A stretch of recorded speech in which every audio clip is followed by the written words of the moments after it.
लेकिन एक चीज़ आपको बताने अब कि भाई भजन ध्यान सुमिरन तभी होगा कि जब कष्ट जाएगा, तकलीफ़ जाएगी। कैसी कैसी तकलीफ़ें होती हैं? बहुत तरह की तकलीफ़ें होती हैं। तो मुख्य रूप से शिष्ट भाषा में दैहिक, दैविक और भौतिक कष्ट कहा गया है। अब दैहिक, दैविक, भौतिक सब लोग नहीं समझोगे और इसको समझाने का अभी मौका भी नहीं है, लेकिन ये तो समझोगे ही कि शरीर से कष्ट होता है और आदमी सोचता रहता है, चिंता फिक्र उसको हो जाती है, वो कष्ट होता है। शारीरिक, मानसिक, आर्थिक। मानस के ऊपर कब कष्ट आता है कि जब आदमी ये देखता है कि हमारा रोग नहीं ठीक हो रहा है, हमारी बीमारी नहीं ठीक हो रही, हमारा लड़का नहीं ठीक हो रहा है, हमारी बहू नहीं ठीक हो रही है। जब वो ये देखता है कि हमारी पत्नी और पुत्रवधू दोनों लड़ रही हैं कुत्ते की तरह से, एक दूसरे से छोटा अपने को नहीं समझ रही हैं और बात नहीं मान रही हैं, कोई लड़ाई झगड़ा कुछ कुछ लगा रहता है, तब समझो मानसिक कष्ट होता है। दिमाग लगा रहता है, उसी में मन लगा रहता है, कैसे होगा, क्या होगा, किस तरह सुलझावें। पैसा रुपया की कमी हो जाती है, तब समस्याएं तरह तरह की आती हैं। दाल नहीं है तो आटा है तो नमक नहीं है, तो तेल नहीं है तो मसाला नहीं है, साग सब्जी नहीं खाने मिल रहा है, त्यौहार आ रहा है, कोई मीठी चीज़ बनना चाहिए, कहाँ से आएगा, मेहमान कोई आ जाएगा, क्या खिलाएंगे, क्या करेंगे, लड़की सयानी हो रही है, पूरा नहीं पड़ रहा है, बचत नहीं होगी तो खर्चा होगा, मेहमानों को खिलाना पड़ेगा, बुलाना पड़ेगा। आर्थिक कष्ट उसको कहते हैं। तो ये समझो कि कष्ट है, तकलीफ, और कुछ न कुछ तकलीफ इनमें से सबको है, और किसी किसी को तीनों तकलीफ है। तो ये तकलीफ नहीं जाएगी तो मन अगर बीमारी में लगा रहेगा, मन लड़का में लगा रहेगा, मन बाप की बीमारी में लगा रहेगा, मन जो है आप समझो कि रुपया पैसा नहीं है, कैसे होगा ये, उसमें लगा हुआ है, तो मन इधर कैसे लगेगा।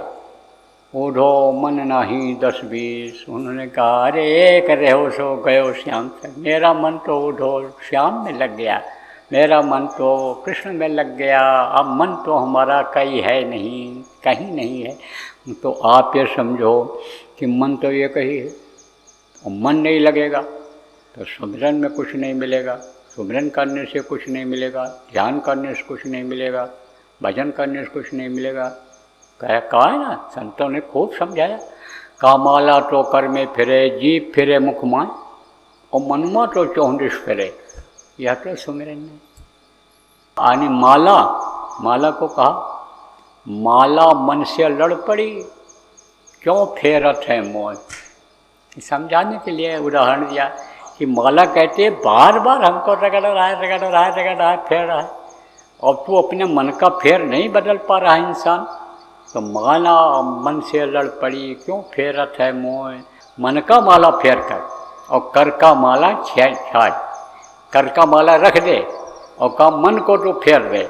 इधर उधर जो तेरा मन भ्रमण करता रहता है, भगता रहता है दुनिया की तरफ, दुनिया की चीज़ों को चाहता रहता है, उससे तू यानी मन को अपने मोड़ दे और इधर ले आ, तेरा काम बन जाएगा। कैसे बनता है ये भी बता दें। अंग्रेजी पढ़े लिखे लोग बैठे हुए, DOG डॉग माने कुत्ता, और अगर पलट के पढ़ो GOD गॉड माने परमात्मा। तो यही आत्मा जो इस समय पर एक तरह से गंदी सी हो रही है, नरक जाने के लिए जो काम शरीर के मन के साथ कर रही है, यही जब पलट जाएगी, खाने की तरफ से थोड़ी देर के लिए ध्यान हट जाएगा, पहनने की तरफ से हट जाएगा, मकान अच्छा हो उस तरफ से हट जाएगा, रिश्तेदारों के, जानवरों के, हित मित्र दोस्तों के तरफ से थोड़ी देर हट जाएगा।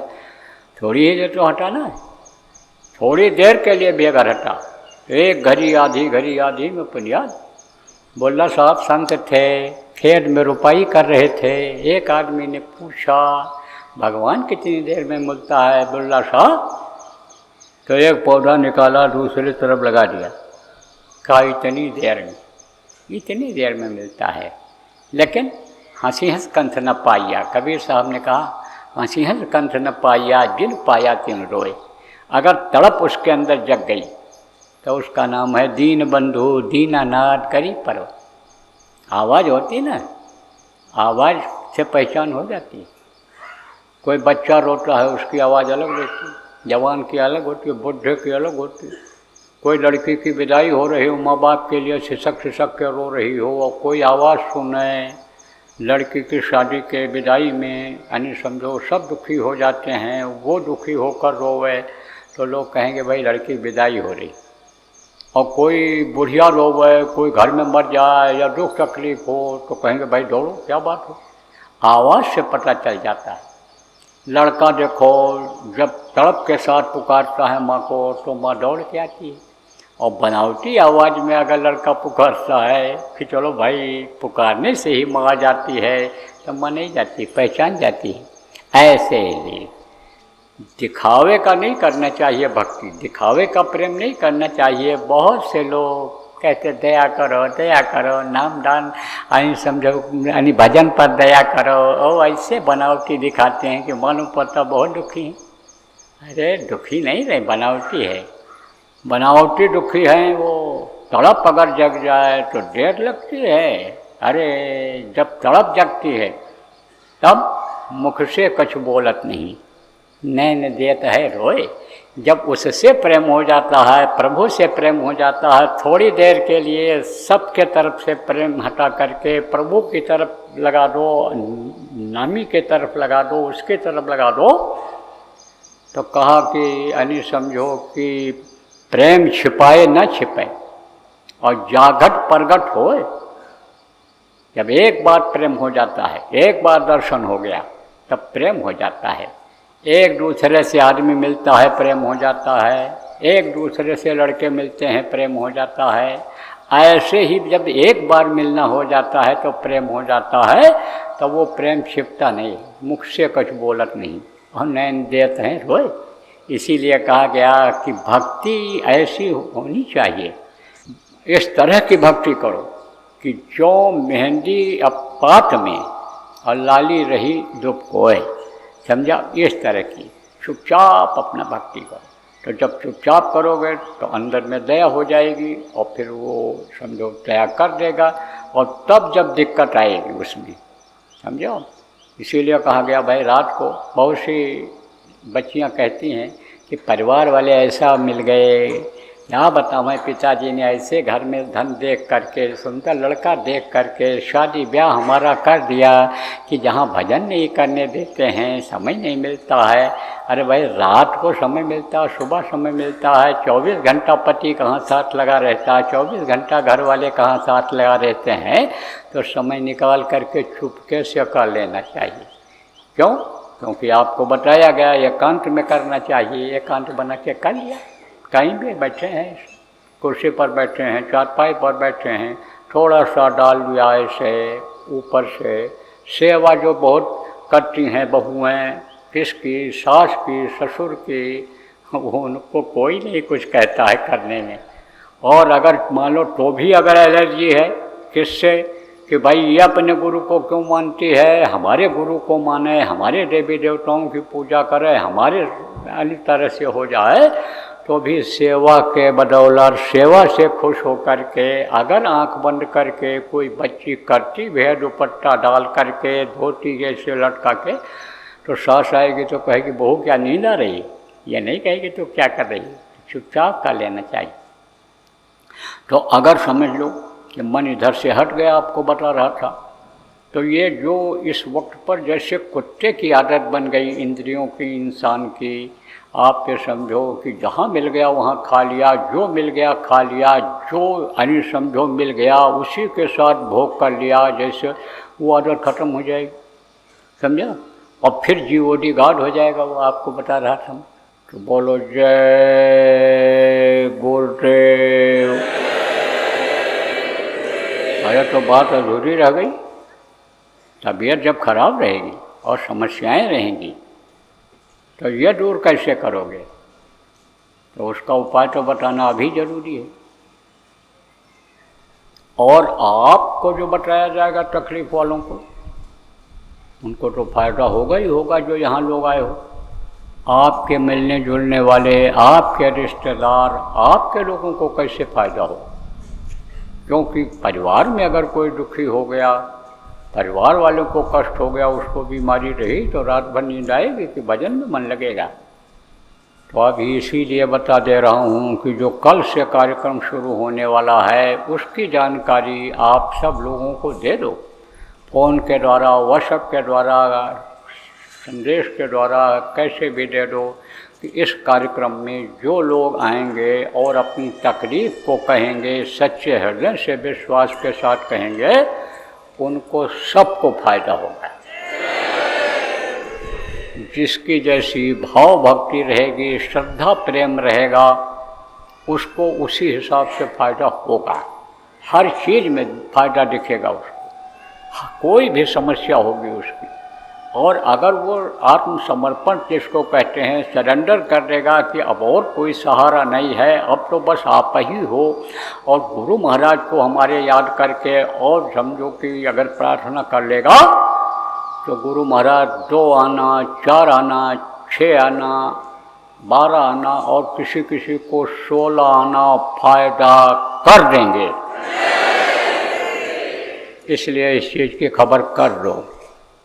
कैसे होगा, क्या होगा, कोई नहीं, अनुशासन के साथ, नियम के साथ।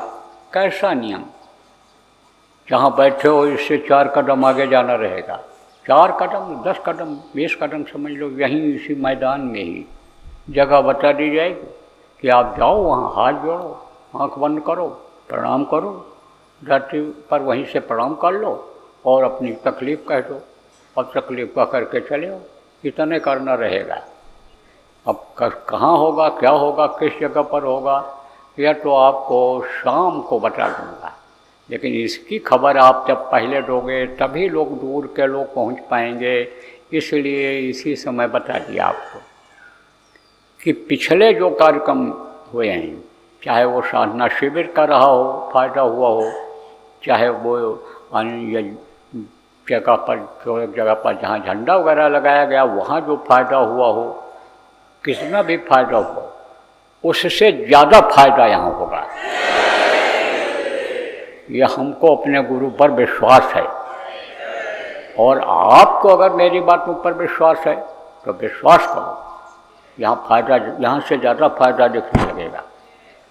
जो लोग बराबर सुमिरन ध्यान भजन करेंगे और सात्विक रहेंगे, किसी जानवर, पशु, पक्षी का मांस नहीं खाएंगे, ऐसे नशे की चीज़ों का सेवन नहीं करेंगे कि जिससे आदमी मदहोश हो जाता है, होश में नहीं रह जाता है, आदमी जैसा व्यवहार नहीं करता है, पागल जैसा व्यवहार करता है, ऐसे नशे का सेवन अगर नहीं करेंगे तो जाने के बाद से ही उनको फायदा दिखने लगेगा।